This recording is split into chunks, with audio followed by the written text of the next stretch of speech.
So let's get started. We'll get started by introducing ourselves. Hello, everyone. My name is Mark Leon Goldberg. I'm the host of Global Dispatches, this very podcast, and proud to be bringing you this episode live via Substack. And Dr. Farkas, why don't you introduce yourself as well? Well, thank you so much, Mark, for the opportunity. I'm Evelyn Farkas. I'm the executive director of the McCain Institute, and very happy to be here to talk about all things foreign policy. So, Evelyn, we are speaking at a moment of profound diplomatic fury around Ukraine. Before we speak about what is happening on the diplomatic front, can I have you just set the context for listeners in terms of what's been happening on the ground in the battle in Ukraine? It's summer. Summer is fighting season historically in this conflict. What have the contours of the fighting on the ground looked like over the last several months?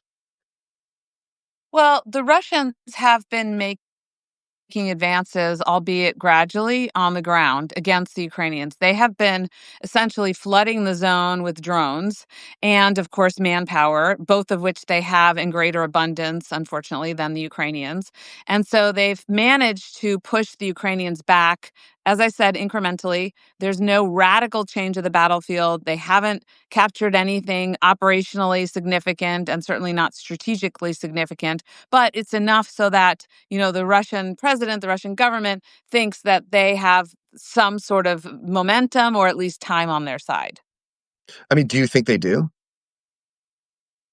I don't, because I think both sides are tired. Both sides are looking for some kind of breakthrough. I think we're really in more of a stalemate still, despite these more recent advances that the Russians have enjoyed. The Ukrainians will always come up with some technological way to defend themselves. And they also often will pull a rabbit out of a hat. They'll surprise us with some kind of stunning operation that usually has operational and strategic value, unlike the Russian moves. So I think that, frankly, we're in a stalemate. And that includes, of course, the economic situation on both sides, and the diplomatic one is dynamic right now. Yeah, no, well, I do want to get to the diplomatic front because things, have changed or are changing. But this kind of enduring stalemate just seems to be the like as it has been for the last 2.5 years now. As you noted, it seems that like the new innovations on the battlefield are these like drone swarms that Russia has been sending at pace against Ukraine, and of course, you kind of obliquely referenced Ukraine's spectacular Operation Spiderweb, in which they kind of penetrated deep into Russian territory using like innovative and surprising tactics. But generally speaking, the contours of this conflict really haven't changed much. That's right. Yeah. And the reason is because, the Ukrainians only have so much manpower. They've got to man a very long front. And frankly, technologically, both sides have learned how to hold the other at bay. So no one has the upper hand technologically at the moment either.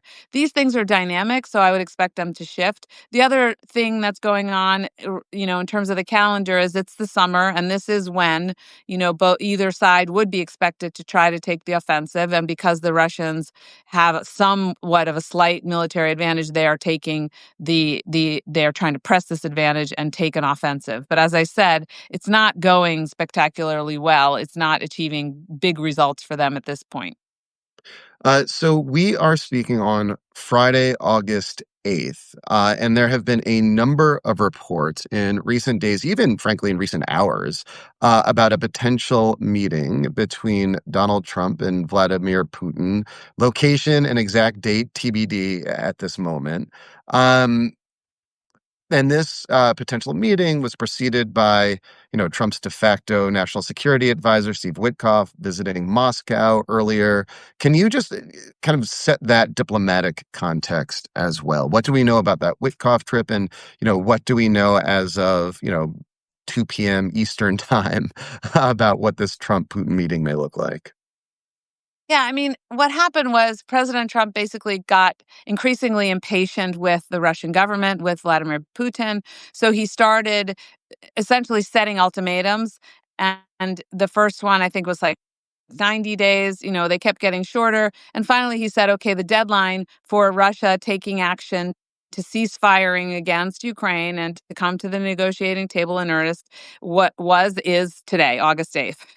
And the Russian government essentially has responded to each one of his ultimatums by pummeling, just increasing the velocity, the amount of firepower that they are directing at the civilians in Ukraine, and particularly in the major cities like Kyiv, etc. So the Russian government did not do what our government was asking. Now it appears that because President Trump also, included in the ultimatum this prospect of sanctions, and he appeared to be quite serious about it in how he was dealing with India in particular, because the sanctions, of course, include sectoral sanctions. Secondary sectoral sanctions. So anyone who buys oil from Russia will be sanctioned. And And you're I referring to think he what added. just happened. What Trump just imposed new tariffs on India for the fact that India was buying volumes of Russian oil. Right. So it appears that he's put those tariffs on. Honestly, Mark, I'm a little unclear, what tariffs are on and what tariffs are off and what's declaratory and what's actually action. So You and the he rest of the said that world. he's going to. Yeah. Right. He's going to put these tariffs on India. Now, it did appear that he was going to keep the tariff pressure on until Putin did something in exchange. Putin then, clearly he can't. I mean, his economy is weak. He cannot. Secondary sanctions, if they're enforced and, India and China don't buy oil from Russia, that would be a catastrophe for them financially. So, President Putin did what he could to delay because he doesn't want a deal right now. He wants to let them keep fighting on the ground to try to get as much territory as possible. So to delay, he said, oh, sure, I'll have a meeting. Now, President Trump hoped initially the meeting would include, of course, President Zelensky, the Ukrainian leader, as well. The Russians are adamantly opposed to that. That is not going to happen. I can tell you that right now. And I have a big question in my head as to whether President Trump, our president, is actually going to be able to meet with President Putin in the near future. Yes, they're discussing this meeting today, but there are a lot of obstacles. First of all, where would they meet? There's an ICC, an International Criminal Court warrant out for Putin's arrest because of the hundreds of Ukrainian children that he kidnapped and is holding hostage, essentially, in Russia. That means that any government that has signed up to that court, so UAE, you name it, all of the Hungary, etc., they would have to arrest Vladimir Putin upon his arrival in their country. So that makes it tricky. On top of that is the reality that I don't think our president is going to get anything concrete, get any concessions from Russia in that meeting. So it's a highly risky endeavor, I would imagine, for President Trump, just because the critics will immediately see that he's not received anything in exchange. There may be something I don't know behind the scenes, but I don't see Vladimir Putin as being ready to make any real serious deal that the Ukrainians can accept. I mean, there has been some reporting this morning from Bloomberg suggesting that the deal on the table, as it were, would be to essentially freeze the battle lines in exchange for some sort of cessation of hostilities, meaning, of course, that Russia would, have acquired territory through conquering parts of Ukraine, but at least that would stop the ongoing killing. Do you, and at least to me, to the extent that there ever has been a potential for a diplomatic or negotiated solution to the conflict, that was probably going to be it. Do you see that as potentially an outcome of this meeting? Possibly only because President Zelensky and the Prime Minister of Poland also made some comments about possible ceasefire. So, and we know that President Trump and the White House have also been in touch with, at least with Ukraine, if not with some of our European allies. So it is possible that Putin will go and say, I'll do a ceasefire. But a ceasefire also is not a real concession. Now, I will admit that, President Trump and the Ukrainians will be happy to have killing stop, but it's still not going to be a solution to the problem. It still could end up being Vladimir Putin simply stalling for time. Maybe it's worth it, and I would imagine if the Ukrainian government has signed up to that idea, and they had in the past, but the thing was that the Ukrainian government said it has to be a more durable ceasefire and a real ceasefire. So those I guess will be the real, questions. The devil, of course, will be, as they say, in the details. Mhm. Um, from Ukraine's perspective, what do you suppose would be the details that would make this a more attractive offer? Well, if it's a durable ceasefire, that involves obviously cessation of attacks on the civilians, a freeze on the line of military warfare, and then the Russians really being willing to negotiate a security guarantee for Ukraine, because right now I think it's safe to say that the Ukrainian government would be willing to, at least the term that we use is de facto. So, not in law, not de jure, but de facto, in reality, kind of cede territory to Russia, TBD, for a time into history, right? But not officially necessarily on all the maps. But let's say they let Russia hold on to some of the territory. That is something that a lot of us experts can envision as part of a deal. But the other side of it, Ukraine will not accept giving up some, even for temporarily, but into the future, some sovereignty over their territory, some control over their territory, if they do not get a guarantee that Russia will not reinvade and will not try to take more territory. It's just untenable for them. They don't want to go to war again. They've said it going back through history. This has been centuries of Russia invading. We need to put an end to it now. Yeah, one concern I would imagine from Ukraine's perspective would be that, if a ceasefire happens, and I think it's, obviously far from certain that anything like that would happen, but if there is a ceasefire, it would just give Russia time to regroup. So what would that security guarantee look like? Because you have said, you have people like JD Vance, here in the United States who, are adamantly not willing to, confer that kind of security guarantee on Ukraine. So what would a viable security guarantee from Ukraine look like? It's not going to be, a promise from Vladimir Putin. What would it look like? Well, it has to be coming from us, and that's the sticky part. President Trump needs to be either willing to push for Ukraine to join NATO.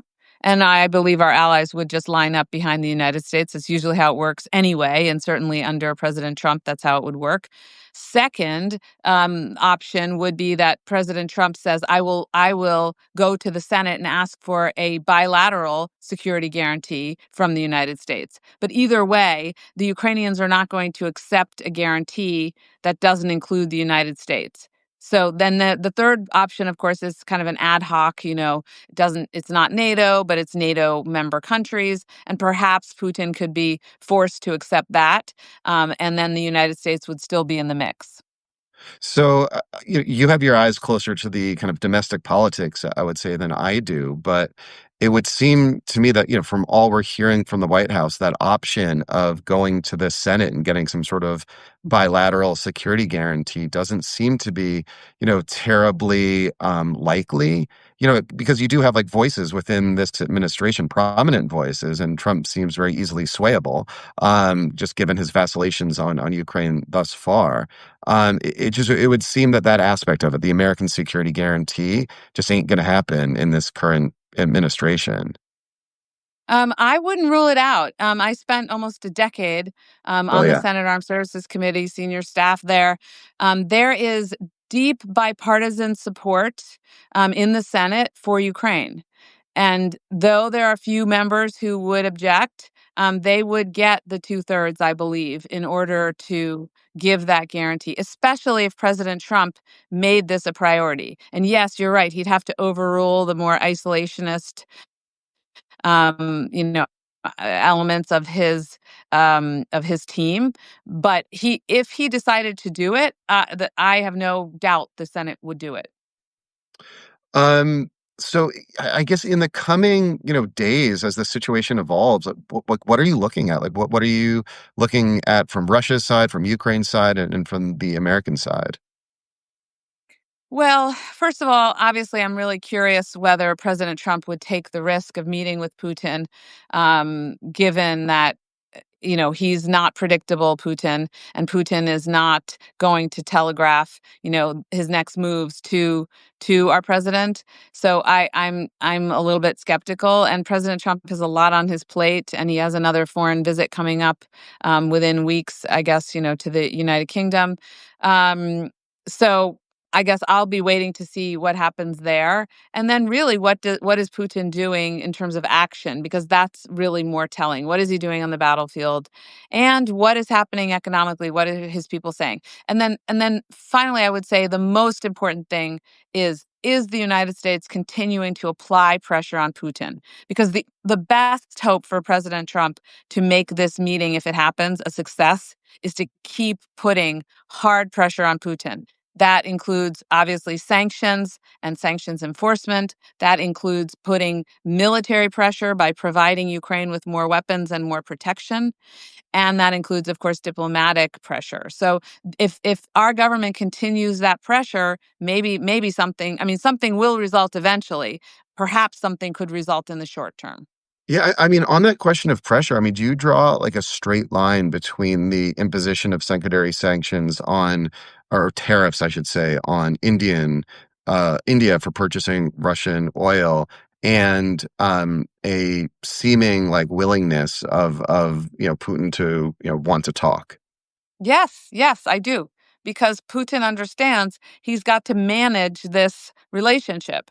So he's trying to, basically stave off any further harm to his economy and continue to keep Trump, on his side or not taking any other action. If he can get a meeting, then up until the time of that meeting, he can guess, although again, President Trump is not predictable. So he would imagine that President Trump wouldn't do anything further, to do anything to jeopardize a meeting that he's agreed to, he being President Trump.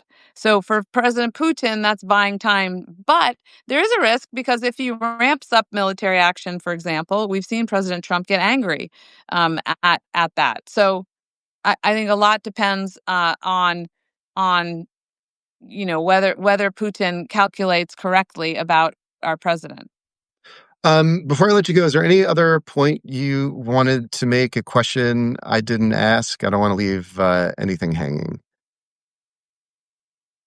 No, I mean, I do think though that President Trump has a lot of cards, up his sleeve to play here. And so it's important for him, to make sure that he's playing them at the moment when Russia is weakest. So it may be premature to play these cards, although I understand the desire to, get to peace quickly. Well, thank you so much, Dr. Evelyn Farkas. I really appreciate chatting with you as always. Thanks for taking the time. Thanks, Mark. Thanks for the opportunity. Take care.